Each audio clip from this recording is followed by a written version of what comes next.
While things are quiet now, I'm tracking a chance for severe weather into the middle of the work week. It looks to stay with us through the end of the month. A young woman is killed along this section of Garrett County roadway, and it's a tragedy that people tell us is becoming far too common. And the candidates for governor take the stage for one of their final debates before the election. Tracking, alerting, protecting. WKYT News starts now with breaking news. Thanks for watching WKYT. I'm Kristen Kennedy. We are tracking some severe weather moving in for the work week. We'll get to that in just a minute. First, we are tracking two breaking news stories in Lexington. We begin with a deadly crash on Briar Hill Road. You are taking a live look at the scene. Right now, we are waiting for police to fill us in on details. The coroner says a woman died in that crash. Part of Briar Hill Road is still closed tonight while police investigate. Keep checking WKYT.com for the latest updates. And a busy Lexington road is back open tonight. Police originally shut part of Man o' War Boulevard down to investigate a suspicious package. Someone found a small package with wires hanging out at the intersection of Bellawood Drive and Man o' War. Officers brought in a bomb squad to investigate. What squads believe happened is that someone shoplifted items from a store, then wrapped the security tags from those items in tinfoil. Police are now trying to figure out what stores those tags came from. We have a good chance for severe weather in the early part of our work week. Temperatures are starting to drop and winds and rains will pick back up. WKYT's Mike Linden has an early look at the forecast. That's right, Kristen. We are looking at some big changes coming back to the state of Kentucky. It's been a relatively quiet season for severe weather, but it looks like we'll have the chance for some heading into the middle portion of our work week. But in order to do that, we need moisture back in the region. And we are starting right now even to see some of that moisture beginning to work its way back in from the southwest. In fact, this moisture that we remain tapped into is the same low pressure that has brought not only a torrential amount of rainfall to the Texas area, but has also done the same for Louisiana, enough so that we have seen some tornado warnings in the Louisiana area today with reports of small isolated tornadoes. Not necessarily going to be the case in Kentucky, although that is part of the system heading northward into the Commonwealth. So we will get in on that tropical moisture, and it's really just the timing that we need to nail down. It looks likely to be Tuesday heading into Wednesday that we'll deal with that active weather head on, but it won't only be the heavy rains, Kristen. We're looking at some strong gusting winds associated with the potential severe thunderstorm development. There's a lot going on into the middle of the work week. I'll take you hour by hour coming up. Family members say she died too soon. Police in Garrett County are investigating a crash that killed a 20-year-old woman Saturday. Tyler Missbach died after a two-car crash on Highway 1295. Tonight we are learning about Missbach and the road where she lost her life. Phil Pendleton is talking with her family in our top story at 11. Highway 1295 in Garrett County is a narrow, curvy roadway where people say they see sights like this frequently. They'll pass you 60, 70 miles an hour on the curvy roads. Carl Snotter has lived here for only a year, but he says he knows of at least two very violent wrecks. I think people drive it more dangerously than it is a dangerous road. It's here where 20-year-old Tyler Missbach lost her life Saturday. Police say two cars collided after one crossed the center line. Specifics of what happened are still under investigation. People tell us tragedies like this are not unusual. When I first moved here, actually, a week after, a girl had rolled the car just at the Garrett County line. And the victim of Saturday's crash lived in Danville. She played softball at Boyle County High School, and her coach says she loved life and always found a positive out of any situation. Tyler Missbach's mother tells us that her daughter was a very special young woman who never met a stranger. She sent us a statement saying that her daughter was a truly beautiful person inside and out, and that she touched so many people in ways they are just now beginning to find out. A girl who always smiled, loved to laugh, and brought joy to those around her. A life snuffed out suddenly in a place that many say tragedies have become a much too common occurrence. But residents say the solution should be an easy one. Slow down, common sense. pay attention. In Garrett County, Phil Pendleton, WKYT. State police are still investigating the crash. They're hoping to release more information tomorrow. State police are still looking for a man in connection to an officer-involved shooting that crossed state lines this weekend. Right now, police are searching Cumberland County for 62-year-old Floyd Cook. Police say Cook shot an officer in Putnam County, Tennessee yesterday. The officer, we're told, was wearing a bulletproof vest and wasn't hurt. Cook took off into Cumberland County, Kentucky, where he barricaded himself inside a home in the Hendricks Creek Marina area of Burkesville.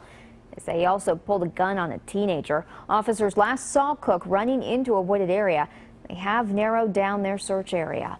Police in Pulaski County are investigating a double shooting. Firefighters say two men got into a fight at a home on Scenic Vista Drive in Somerset last night. Crews airlifted both men to UK Hospital. Officers are not releasing their conditions. Today, a community said goodbye to a mother and her 3 children. Lori Doppelhauer and her sons Christopher, Egan, and Kieran died in a fire Tuesday in their home in Maysville. A neighbor also died in that fire. Today, people gathered in Somerset for their funeral. They will be buried at Camp Nelson National Cemetery. The major candidates for governor faced off in one of their final debates before the election. Republican Matt Bevin and Democrat Jack Conway immediately started trading jabs, and a heckler interrupted the debate. WKYT's Bill Bryant moderated the debate and tells us why each candidate says they should be governor. Good evening from EKU, where the EKU Center for the Arts provided the stage tonight for what turned out to be a confrontational debate in the governor's race between Republican Matt Bevin and Democrat Jack Conway. There were fireworks from the beginning. Almost immediately, the battle lines were drawn. First, over Conway touting cutting the Attorney General's office budget. And you did not cut your budget, Jack. The governor cut your budget. You've had to deal with it. The governor is who cut your budget, Jack. But I implemented and you keep taking credit for it, and it's a lie. Stop lying to these people. I'm not Stop lying to the people, Jack. We cut our... For Conway, it was questioning Bevin over Medicaid.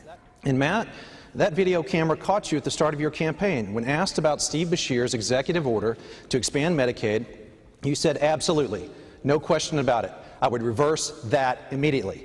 Now, you owe the people an explanation. How's that not going to kick nearly 500,000 people off their health coverage? When the candidates were asked about medical marijuana, Conway supported its use in Kentucky, while Bevin does not, fearing it could make it easier for recreational use. We're on the campus of a university, and I'm not going to ask for the young people in this room to raise your hands, but is it not already easy for you to find this on the streets? Come on. On to the coal issue. Well, of the 2 candidates on stage here tonight, I'm the only one that's actually done anything for coal. Conway touted his office's suit against the Obama administration over tougher EPA regulations. Bevin said the industry isn't dying. He said there is still demand around the world, and that Kentucky needs to capture its share of the emerging market. A heckler in the audience even briefly stole away the spotlight. Today, who works in the office that hands out various among the social benefits that we offer. Yes, if security can handle that issue in the audience, please. She was escorted out without incident. Election Day is Tuesday, November 3rd, now just over a week away. At EKU, Bill Bryant, WKYT. Many of you asked on social media tonight why independent Drew Curtis wasn't part of tonight's debate. The debate's sponsor, the League of Women Voters, requires candidates to have 10% support in polls. In the latest WKYT Herald Leader Bluegrass Bowl, Curtis had 6%. One of the Kentucky couples who filed a lawsuit against Rowan County Clerk Kim Davis celebrated their wedding last night. April Miller and Karen Roberts were the first couple Davis turned away. Davis stopped issuing marriage licenses because of her religious beliefs. Miller, Roberts, and 3 other couples sued Davis. She spent 5 days in jail last month. Miller and Roberts received their marriage license while Davis was behind bars. Yesterday, they celebrated with friends and family. The people that are here today to help us celebrate are the people that supported us, that were there for us, that protested for us. Even when we weren't there, they were there every day. This is their win as much as it is ours. The couple described their fight to marry as an amazing journey. Ghosts, goblins, and monsters took over downtown Lexington tonight. This is video from our partners at the Lexington Herald-Leader. Zombies danced in the street, recreating Michael Jackson's iconic Thriller. Tonight's events kicked off a week of activities that are leading up to the Breeders' Cup. Every night this week, there will be concerts, parties, and all kinds of horse-themed activities. And we are getting ready for all Breeders' Cup coverage. Be sure to join us on the CW Lexington tomorrow, Tuesday, and Wednesday morning from 7 to 10 for breakfast at the Breeders' Cup. In-depth coverage to get you ready for the big racing weekend. For many with loved ones behind bars, the cost to communicate can be high. Phone calls from prison are sometimes too expensive to take. Now leaders in Washington are considering ways to keep costs low to make it easier for families to keep in touch.